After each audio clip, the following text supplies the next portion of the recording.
Bahkan di salah satu riwayat disebutkan setan menggoda manusia dari segala sisi. Dari sisi kanan tidak berhasil, menggoda dari sisi kiri. Dari sisi kanan dan kiri gagal, menggoda dari jalur depan dan belakang. Menggoda dari segala sisi gagal, barulah setan menggunakan jurus terakhir, yaitu lewat jalur wanita. Karena setan tahu, karena setan paham, titik lemah laki-laki adalah wanita.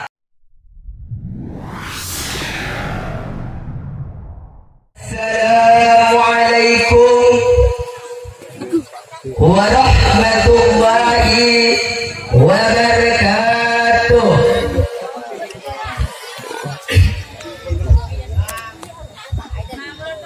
Bismillahirrahmanirrahim. Alhamdulillahilladzi ja'ala al-'uyuna lin-nadri wal anfa lis-sam'i wal udhuna lis-sam'i wal famma lil-akli wal lisana lil-qawli wal yada lil-mas'i wal rijla lil-mas'i wal qalba lil-hubbi was-sawti. Asyhadu an la ilaha illallah wahdahu la syarika lah wa asyhadu anna Muhammadan abduhu wa rasuluh la nabiyya ba'da. Allahumma shalli ala sayyidina Muhammad wa ala alihi wa ashabihi wa azwajihi wa barik wa sallim ajmain amma ba'du. أصحاب الفضيلة والسعادة ونفس بالذكر والتعظيم المكرم والمحترم Kiai Haji Adnan Muhammad SPDMM beliau selaku pengasuh pondok pesantren Al-Fauz wal Warid. Teman-teman santri yang saya kagumi dan santriwati yang saya cinta sayangi. Pertama dan yang paling utama yang harus kita utamakan, marilah kita bersyukur kepada Allah Subhanahu wa Ta'ala, karena hanya dengan rahmat dan hidayahnya lah kita bisa merasakan dua hal yang kontroversil, dua hal yang berlawanan antara yang hak dan yang batil, yang benar dan yang salah, yang terpuji dan yang tercela. Salawat bertikai salam marilah kita hadiahkan kepada Nabi Agung Muhammad sallallahu alaihi wasallam yang telah membawa kita dari zaman tiadab ke zaman beradab, dari zaman jahiliyah ke zaman Islamiyah. Hadirin yang dimuliakan Allah, wanita adalah makhluk yang istimewa, makhluk yang lemah, tapi dibalik kelemahannya bisa meluluh lantahkan raja-raja perkasa. Wanita adalah peragam indah dipandang, tapi racun bagi penglihatan. Tubuh yang indah gemulai, langkah yang ayu semampai, tapi merupakan perangkap setan yang dimulai. Dalam hal ini Ibnu Arabi pernah ditanya, siapa pencuri terkejam di dunia? Ibnu Arabi pun menjawab, pencuri terkejam di dunia adalah mata seorang wanita. Jika ia menatapmu dengan tatapan yang indah, kamu akan kehilangan segalanya, lalu terdiam dan tersenyum karenanya. Begitulah wanita, wajah yang cantik menjadi daya tarik, mata yang indah tapi menjadi sumber dari segala fitnah. Oleh karenanya, pada kesempatan kali ini saya akan menyampaikan pidato dengan judul wanita berkah atau fitnah. Hadirin yang dimuliakan Allah, pada hakikatnya wanita adalah berkah bagi orang lain, tapi pada hakikat yang lain mereka menjadikan dirinya sebagai fitnah bagi orang lain. Rasulullah sallallahu alaihi wasallam bersabda,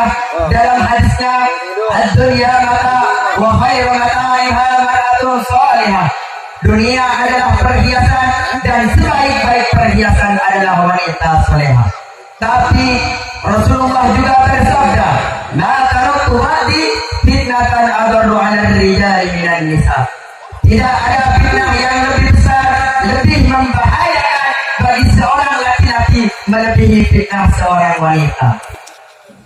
Hadirin yang dimuliakan Allah, saya ingin mengkorelasikan kedua hadis tersebut. Di hadis pertama, Rasulullah menyanjung kaum wanita, dan di hadis yang satunya Rasulullah mewanti-wanti umatnya untuk menjauhi fitnah wanita. Jadi, seperti apa wanita yang menjadi berkah dan seperti apa wanita yang menjadi fitnah?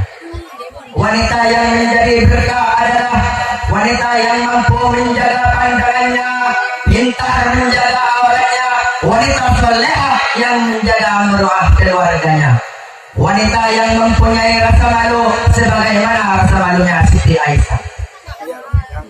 Bagaimana dengan Siti Aisyah? Ketika Nabi Muhammad SAW wafat dan dimakamkan di kamar Siti Aisyah, beliau memasuki kamarnya biasa-biasa saja. Sebab apa? Sebab itu adalah suami beliau. Dan ketika ayahnya Abu Bakar As-Siddiq radhiyallahu anhu wafat dan dimakamkan di kamar Siti Aisyah di samping Rasulullah SAW, beliau memasuki kamarnya biasa-biasa saja. Sebab itu adalah ayah dan suami beliau. Namun tidak, wallahi tidak, kata Sayyidatuna Aisyah, aku tidak pernah memasuki kamarku ketika Umarul Khattab yang bukan merupakan suami beliau, bukan merupakan ayah beliau, dan bukan merupakan mahram beliau dimakamkan di kamar beliau. Beliau senantiasa menutup hidupnya ketika mau memasuki kamarnya. Kamu tahu kenapa? Karena Siti Aisyah malu kepada seorang mayat. Malu kepada seorang mayat. Lantas kali ini kita menemukan wanita-wanita muslimah tidak lagi malu untuk mempertontonkan auratnya, sekalipun telah menutup auratnya terkadang hilang rasa malu darinya. Kemana rasa malu yang dimiliki oleh wanita-wanita muslimah? Inilah wanita yang menjadi fitnah bagi orang lain. Berpakaian sesuai syariat, pakai hijab, tapi joget gak jelas di depan kamera, memamerkan bentukan tubuhnya, memamerkan belahan dadanya. Naudzubillah, summa naudzubillah. Bahkan hadirin, sekarang banyak wanita yang memakai pakaian yang kurang bahan, baju di atas pusar, celana di atas lutut, katanya gaya modern, katanya gaya terbaru. Padahal Dr. Zakir Naik pernah berkata, jika membuka aurat adalah gaya modern, maka binatang jauh lebih modern daripada manusia. Dan cerita sedihnya adalah seorang ayah yang sholat dan ibadahnya lancar, namun terhapus sia-sia karena sang anak perempuannya membuka aurat. Makanya sekarang saya ingin mengajak kalian, wahai kaum wanita, untuk kompromi. Kami akan menjaga pandangan dan kalian harus menjaga penampilan. Karena bagaimanapun kami menjaga pandangan, jika aurat kalian umpar, maka pikiran kami akan liar. Dalam surah An-Nisa ayat 76, Allah menyebutkan bahwa tipu daya setan itu lemah. Inna kaida syaitani kana dha'ifa. Dan dalam surah Yusuf ayat 28, Allah menyebutkan inna kaidakum azim. Sesungguhnya tipu daya wanita sangat besar. Bahkan di salah satu riwayat disebutkan setan menggoda manusia dari segala sisi. Dari sisi kanan tidak berhasil, menggoda dari sisi kiri. Dari sisi kanan dan kiri gagal, menggoda dari jalur depan dan belakang.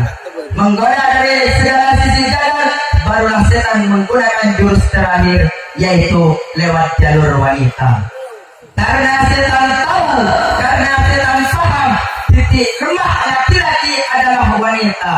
Bahkan Napoleon Bonaparte, singa daratan Eropa, the Lion of Europe, bertekuk lutut di bawah kaki Margaret Atwood.